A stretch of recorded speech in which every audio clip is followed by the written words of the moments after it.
like, you know, through the duration of this interview, you shared a lot, and it's like, yeah, you've been through a lot of shit, and you express that Don't we all? music, right? But you express like how music you gave you that outlet, you know, the ability to express the things that you were going through, and you like dope as fuck. Like as an Yay. artist, you're dope as fuck. I love your music. So like, I'm wondering like, what was that journey like for you getting into music? Like being introduced to it to getting to that point of, you know what, I want to pursue this for the rest of my fucking life. I thought I was shit. Really? Yeah, But so don't we all start off as shit though? no, Like, like no, but I don't think I was shit. Maybe I thought I was shit, but I don't think I was shit. Like the thing is like I used to write for people, so I was doing up sports. All I know is my sister, the one who said the gayness was wrong. same sis. She was the singer of the family. So Mm. I'm one of those. I'm the youngest, and I unfortunately really good at everything. I am. I'm not gonna lie. I am. I'm not intellectually. This is what it was known of me. I wasn't intellectually the one who could do things intellectually, but everything else that was practical, I was really good at. But yeah, so I was really good at everything, and something in me that just didn't want to take that from her. Like, you Mm. know, like I don't know. I just felt like I didn't want to do that, and I also thought I was just shit. So I was writing for people. I was writing raps, had written when I was a kid like raps, because you know when it was like you recorded Right. a song off the radio and then you wrote down the lyrics and then you just rap it and learn it, then make up your own raps and stuff. Good times. Then you make up your own tag name or whatever, and then you make up new ones. You have a million now. What's it called? And then, but most recently, it wasn't until like 2016 or something like that that I started DJing. So I was in Manchester, like just up in the north for many years as a result of gentrification.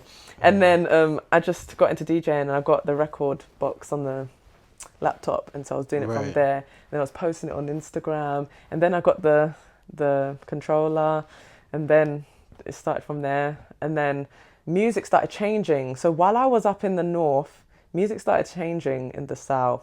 Like we started having new genres come out of our country, like um, what's it called, like Afro swing, and some other stuff that I can't remember right now. I don't really remember the tens very well. Like I was in Yeah. survival mode, so I don't really. And out of What London about and like out of the the loop. drill rap that's been Yeah, but coming that out of came it? even later Yeah, than that. later than that. There was a lot of stuff going on. Like Afro swing was this massive thing. Like things were really blowing up and shit like that. And people's voices, like, just it was a whole new thing to me. And I heard my voice, like I heard us become popular, like our voice become popular than it used to be.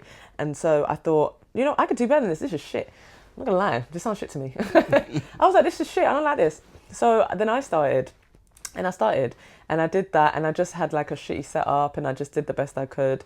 I shot a video in Turkey when I went Turkey on an iPhone, which is on YouTube, iPhone 5.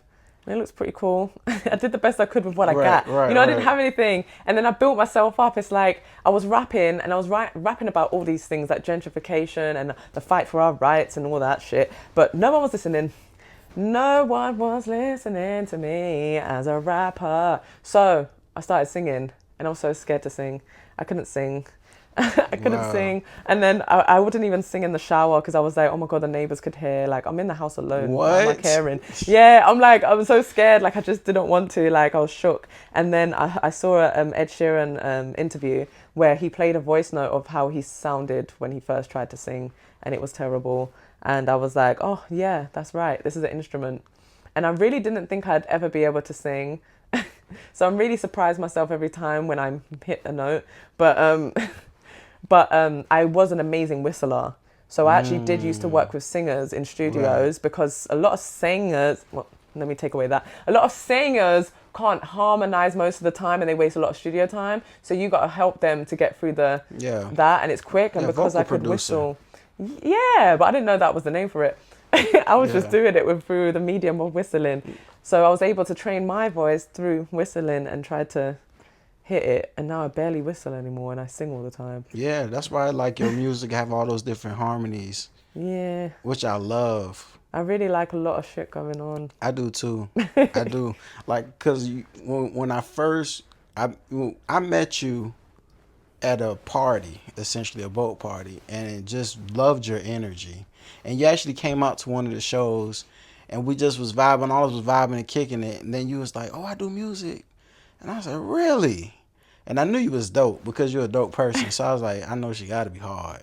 I was like, I hope you don't listen to it and it's shit. No, but it's not shit though. Just listen. No, It's it not wasn't. shit. And you told me to listen to Call Me. Oh my God. Oh my God. I'm just saying. Oh my God. When I first heard it, I was like, whoa. I'm talking about just immersed with the different vocals, the different textures and tones. And it's like your rapping voice is so great. Like you are a master of tone. Like I was listening to your music today, and it's like I'm an artist as well. And I have to say this. Because a lot of people who claim they artists don't be artists. They just be like imitating shit that they hear in music or whatever. But like you're an artist for real. I'm an artist for real. So like I can feel and hear the different tonalities in which you be using. It's almost like a picture. You know what I'm saying? When I be listening to it. So like I can see that. I can see what isn't it just hearing that as a fan of your music.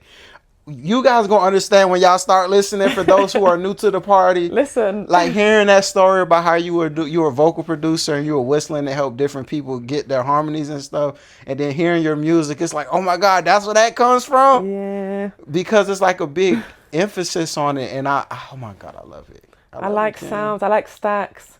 Like I'm literally a nightmare to any engineer. I am a nightmare. Hundreds.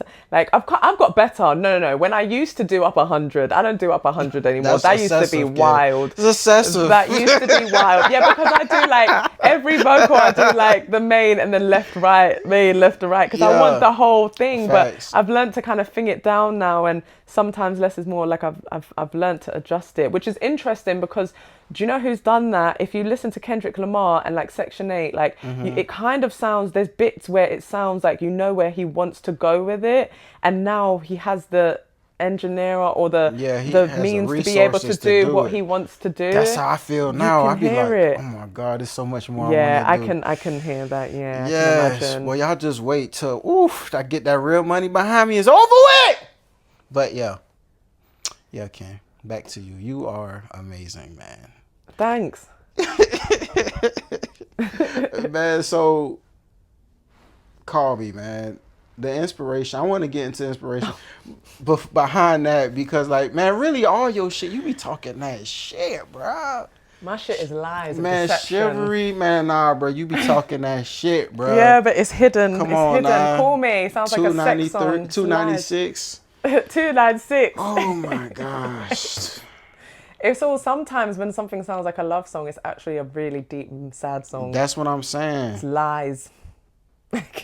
Call Me is like literally, it sounds like a sex song and it's like hot and stuff. But it didn't start off that way. It started off as a DV song. And it's like, even like with the rap, I was just like contemplating all the flags that I've found when it's different now. I can't remember what it's called now, but it's something different. It's just how I switched it because that at the time I was going through cognitive dissonance. So at the time, it's like I'm writing in a way, it's like I'm saying my hurt and then I switched it to how I actually love and want you back and come back, I'll just do anything. Isn't that interesting? That's what my writing literally does. When I'm emotional and writing, which is when I write, when I'm emotional, which is why 296 is angry.